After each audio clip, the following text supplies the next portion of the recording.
अभी तक इस सीएमईडी में जो हमारा चैप्टर चल रहा है उद्यम तथा उद्यमिता, जिसे इंग्लिश में हम एंटरप्राइज एंड एंटरप्रेन्योरशिप के नाम से जानते हैं, इसमें क्या क्या बताया जा चुका है उनके बारे में थोड़ा सा चर्चा कर लें।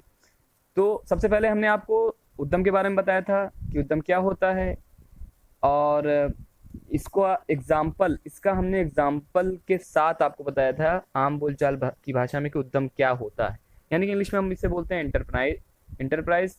आगे जब बढ़ेंगे उद्यमी को इंग्लिश में बोलते हैं हम लोग एंटरप्रेन्योर के नाम से जानते हैं, और उसके आगे हम लोग उद्यमिता पढ़े थे जिसे हम लोग एंटरप्रेन्योरशिप के नाम से जानते हैं।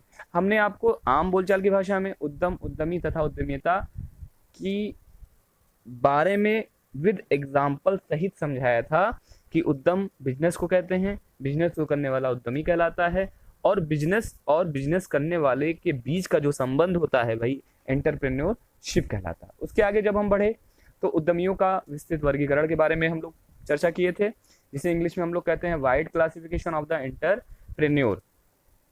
उसके अंदर हमने जो उद्यमियों का विस्तृत वर्गीकरण है उसको निम्नलिखित प्रकार से बांटा गया था, उसके बारे में भी हम लोगों ने चर्चा किया था। जैसे मसलन शिक्षा के अनुसार, शिक्षा की प्रकृति के अनुसार, क्षेत्र के आधार पर, विकलांगता के अनुसार आधार पर, जाति या वर्ग के आधार पर, रोजगार के आधार पर, नागरिकता या प्रदेश के अनुसार वर्गीकरण किया गया था।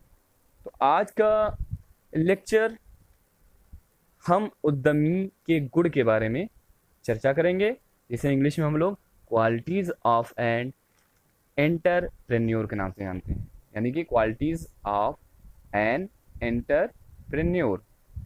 दोस्तों, आज का वीडियो स्टार्ट करने से पहले हम आपसे विनम्र निवेदन करते हैं कि आप हमारे चैनल को अधिक से अधिक लाइक करें, शेयर करें और अपने दोस्तों से सब्सक्राइब करवाएं। चलिए दोस्तों, स्टार्ट करते हैं उद्यमी के गुण। ये निम्नलिखित प्रकार के होते हैं। नंबर 1 साहसी। नंबर 1 क्या है आपका? साहसी। देखिए, आप जानते हो कि उद्यमी क्या होता है? उद्यमी मतलब होता है बिजनेसमैन। तो आपके मतलब जो बिजनेसमैन होना चाहिए उसमें क्या क्या गुण होने चाहिए उसके बारे में हम बात करेंगे। तो बिजनेसमैन कैसा होना चाहिए? साहसी होना चाहिए। कहने का मतलब उद्यमी को कैसा होना चाहिए? साहसी व्यक्ति होना चाहिए, जिससे कि वह नए उद्योग धंधे में जो जोखिम आए वह उसके लिए क्या हो, डट कर क्या करे, मुकाबला करे उसका। उसके आगे हम लोग आगे बढ़ेंगे। परिश्रमी। बिल्कुल सही बात है। देखिए, कोई भी बिजनेसमैन अगर वो परिश्रम नहीं करेगा अपने बिजनेस के लिए तो वह बिजनेस आगे नहीं बढ़ सकता है। ठीक है, तो अच्छे बिजनेस चलाने के लिए, यानी कि अच्छे अपने उद्यम को चलाने के लिए उद्यमी को परिश्रमी होना चाहिए। आगे चलेंगे, हम लोग जोखिमी के बारे में बात करेंगे। जोखिमी क्या होता है? रिस्क टेकर होता है, इसे इंग्लिश में बोलते हैं। यानी कि उद्यमी की एक गुण यह भी होना चाहिए कि वह जोखिम उठाने में क्या हो, वो सक्षम हो, क्षमता रखता हो। ठीक है, आगे हम लोग देखेंगे दूरदर्शी। उद्यमी को दूरदर्शी भी होना चाहिए, जिससे कि वह भविष्य में आने वाली समय की मांग के अनुसार अपने उद्यम को ढाल सके। यानी कि जो बिजनेसमैन होना चाहिए, जो उद्यमी होना चाहिए, वो कैसा होना चाहिए? दूरदर्शी होना चाहिए, जैसे कि भविष्य में जो आने वाली मांग है उसके अनुसार वह अपने बिजनेस को क्या कर ले, ढाल ले, उद्यम को ढाल ले। ठीक है, आगे हम चलेंगे धैर्यवान। धैर्यवान हेडिंग है हमारी। धैर्यवान क्या होना चाहिए? मतलब उद्यमी को धैर्यवान होना चाहिए। बिल्कुल सही बात है। अगर आप बिजनेस कर रहे हैं, ठीक है, तो आप जानते हो कि जो बिजनेस करता है वही उद्यमी कहलाता है। तो उद्यमी को क्या होना चाहिए? धैर्यवान होना चाहिए, जिससे कि वह हर परिस्थिति में अपना धैर्य को क्या करे, बनाए रखे। ठीक है, अगला है जिज्ञासु। जिज्ञासु मतलब क्या है? मतलब एक सफल उद्यमी को अपने उद्यम के सभी क्षेत्रों के बारे में क्या होना चाहिए? ज्ञान होना चाहिए। देखिए, कोई भी बिजनेस आप करते हैं, आप अपने उस बिजनेस के बारे में, उस बिजनेस के सारे क्षेत्रों के बारे में विस्तृत जानकारी होनी चाहिए। ठीक है, यही एक सफल उद्यमी का गुण है। आगे हम लोग चलेंगे आत्मविश्वासी। उद्यमी को कैसा होना चाहिए? आत्मविश्वासी भी होना चाहिए, मतलब कॉन्फिडेंस होना चाहिए, उसका सेल्फ कॉन्फिडेंस होना चाहिए। ऐसा ना हो, कॉन्फिडेंस नहीं रहेगा तो आप बिजनेस नहीं कर पाओगे, आप अपने उद्यम को अच्छे तरीके से सुचारू रूप से नहीं चला पाओगे। तो इसलिए एक सफल उद्यमी के लिए, एक अच्छे उद्यमी के लिए आत्मविश्वास भी एक उद्यमी का क्या है, गुण है। आगे हम लोग चलेंगे, नए क्षेत्र में घुसने वाला।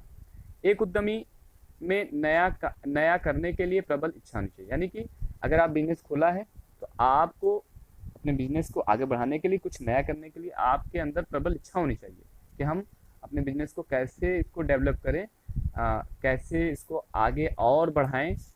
तो आपकी जो इच्छा होनी चाहिए कैसे होनी चाहिए, प्रबल होनी चाहिए। आगे हम लोग चलेंगे, कल्पना शक्ति वाला। हेडिंग हमारी क्या है, कल्पना शक्ति वाला। नए निर्माण व उत्पादन में कल्पना शक्ति का बड़ा ही महत्व होता है। देखिए, कल्पना शक्ति भी उद्यमी का एक गुण होता है, क्योंकि कोई भी नया निर्माण आप करेंगे, उत्पादन करेंगे, तो उसमें कल्पना शक्ति का बड़ा ही महत्व होता है। दृढ़ इच्छा शक्ति वाला। एक उद्यमी को कैसा होना चाहिए, दृढ़ इच्छा शक्ति वाला होना चाहिए, क्योंकि अगर उसमें दृढ़ इच्छा नहीं होगी उद्यमी में, तो वह अपने लक्ष्य से भटक जाएगा। ठीक है। आशावादी। एक उद्यमी को अपने उद्यम के प्रति आशावादी होना चाहिए, यानी कि पॉजिटिव थिंकिंग रखना चाहिए, निराशावादी नहीं होना चाहिए। मतलब निगेटिव थिंकिंग वाला नहीं होना चाहिए कि वह निराश, मतलब अपने बिजनेस को लेके निराशावादी बनी रहे उसके में। ईमानदार। अगला हेडिंग क्या है, ईमानदार। एक सफल उद्यमी को ईमानदार होना चाहिए, ना कि वह झूठा होना चाहिए। झूठ बोलकर आप अपने धंधे को एक बार चला सकते हैं, ना कि वह बार बार चला सकते हैं, जिससे आपका समाज में इज्जत खराब हो जाएगी और आपका उद्यम चौपट हो जाएगा। देखिए, हमारा यहाँ मेन मकसद है आपको समझाना। आप इसे अपनी लैंग्वेज में भी आप इसे लिख सकते हैं, अपनी भाषा में लिख सकते हैं। बस आप मेन उद्यमी का गुण में क्या क्या हेडिंग है उनको आप ध्यान रखें, और उसके अंदर मैटर आप अपने मन से भी बना के लिख लें तो कोई दिक्कत नहीं। बस मेन मोटिव है कि आपको समझ में आना चाहिए। ठीक है। तो उद्यमी को कैसा होना चाहिए, ईमानदार होना चाहिए। बिल्कुल, अगर वो अपने कार्य के प्रति ईमानदार नहीं रहेगा तो वह सफलता को नहीं प्राप्त कर सकता है। अगर वह झूठा रहेगा तो आप किसी बिजनेस को झूठ बोलकर नहीं चला सकते हैं। क्या दिन तक चलाएंगे, एक दिन आपका झूठ का भांडा फूट जाएगा और आपकी समाज में इज्जत खराब होने की वजह से आपका धंधा जो होगा चौपट हो जाएगा। अवसरवादी। अगली हेडिंग क्या है, अवसरवादी। एक उद्यमी को अवसरवादी होना चाहिए ताकि मौका मिलने पर वह चूके ना। ठीक है। आर्थिक स्थिति। आर्थिक स्थिति में एक नए उद्यमी को वित्तीय कठिनाइयों का सामना करना पड़ता है, जिससे कि उद्यमी की आर्थिक स्थिति संतोषजनक होनी चाहिए।